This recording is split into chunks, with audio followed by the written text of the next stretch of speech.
Good morning, you're watching TNM News in a nutshell, and this is part of our new initiative wherein we come live every morning at 10:30 and in the evening at 6:30, bringing you the latest from the southern states of the country.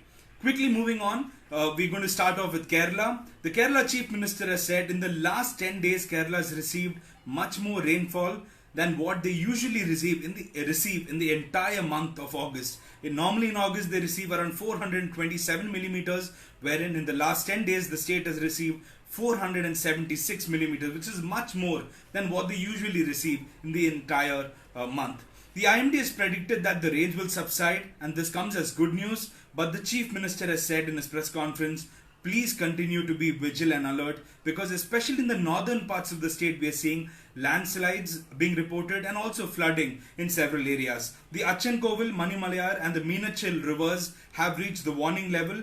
Hopefully the water levels will subside soon. The second story from the state is about how the Airport Authority of India's top authorities have visited the Calicut International Airport, and they have said there is no damage to the runway, and the DGCA, which is the Director General of Civil Aviation, and the Airport Accident Investigation Bureau is carrying out a detailed probe. When they submit their final report, we will know what exactly went wrong. Also, they're looking into the black box. So all those details put together, we will know what the story was and how it unfolded on that fateful night.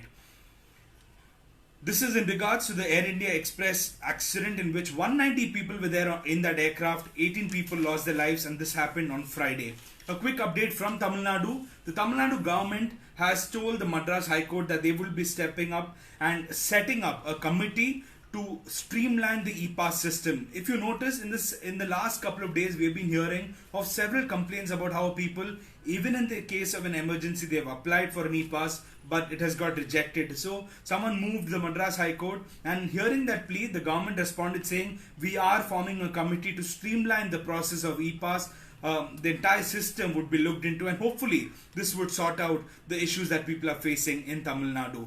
Also, media has highlighted several reports of how agents are saying that you give us money and we will look into the issues that are being highlighted. So all these issues will be looked into, is what the state government has said. Presently, if you want to move from one district to the other or to another state from Tamil Nadu, you will have to apply for an e-pass under emergency, wedding, business or stranded categories, and this is the system that a lot of people are finding faults with. Moving on to Andhra Pradesh.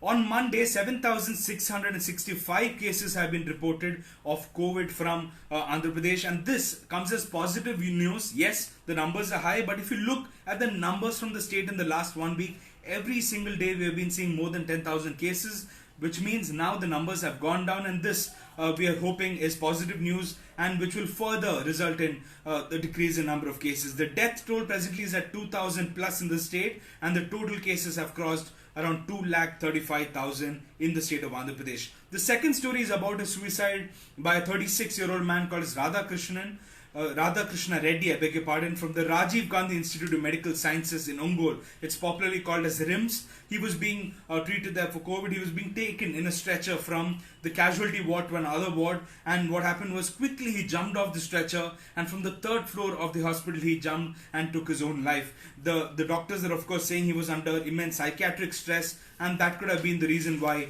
he decided to commit suicide. Moving on to Karnataka, the state has requested Prime Minister Modi for an additional special assistance of 4,000 crores.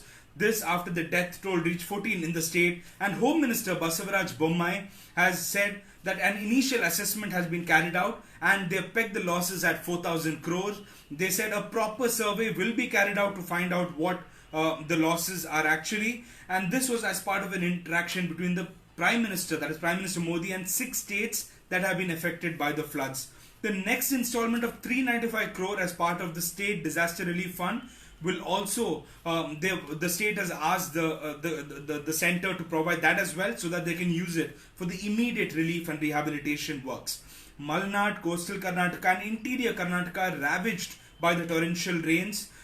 We are seeing a respite in rains, but some areas we are seeing rains are continuing. 14 lives have been lost, 5 people are still missing, and 27 animals have lost their lives due to the flood situation. 87 relief camps have been set up, out of which a total of 2,000 people have been shifted to these relief camps. Like I said, the good news is that there is a respite in rains in several parts, especially in Kodagu and Hassan. But in Udupi, Chikmagaluru and Uttara Kannada, we are seeing rains continue. Heavy inflow into river Krishna and Tungabhadra, and this has led to a flood-like situation in Belagavi and Ballari districts. A third story, quick story about a man who has installed his wife's statue at home, and this man has gone viral on social media, on the internet, because he was missing his wife who had lost her life in an accident 3 years ago, and he decided to install her statue so that for the housewarming of the new house she could be there and he could feel her presence. If you don't know about the story, I'm not going to explain in detail. You should straight away head to the News Minute website and read about this man from Koppal district in Karnataka. It's a very interesting story, I assure you of that. Moving on to Telangana. In January, the Telangana State Disaster Response and Fire Services had proposed fire stations in all major state-run hospitals like Gandhi, MGM, that is the Modern Government Maternity Hospital, Usmania General Hospital, Nizam's Institute of Medical Sciences, that is NIMS, and 8 months on, no progress in that. Only 2 hospitals we are seeing that the plans have actually turned out as planned, but otherwise it remains only on paper. This comes on the backdrop of the accident in Vijayawada where 10 patients died at the Hotel Swarna Palace. Moving on, the second story is about how the Telangana Health Department has received 1,000 plus complaints regarding looting and overcharging by private hospitals, and now the health minister has said in case this continues, we would be taking away 50% of the beds from all private hospitals. Whoever hospitals is being complained about by the people, 50% of beds, and this includes ICU as well. So that comes as positive news. Hopefully the private hospitals will mend their way. A quick last story from Telangana is about a 19-second video that had gone viral yesterday. I myself received it in several family groups, several friends groups. They are claiming that a billboard flying and falling on a person, a motorist in fact, was from Mehdipatam in Hyderabad. Well, no, it is a fake video. The video is right, but the location is fake. It is from Karachi in Pakistan, but it went viral yesterday. The next time you are forwarding a video like that, please quickly Google search and find out, or of course tune into or just log into News Minute and you will know what the latest is. Say no to fake news. Do not forward something that you are unsure about. That ends our quick bulletin. Quick updates from all the southern states of the country.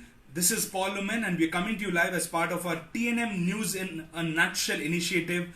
Anything that you're looking for from the south of India, you know your search ends at the News Minute. Have a beautiful day ahead.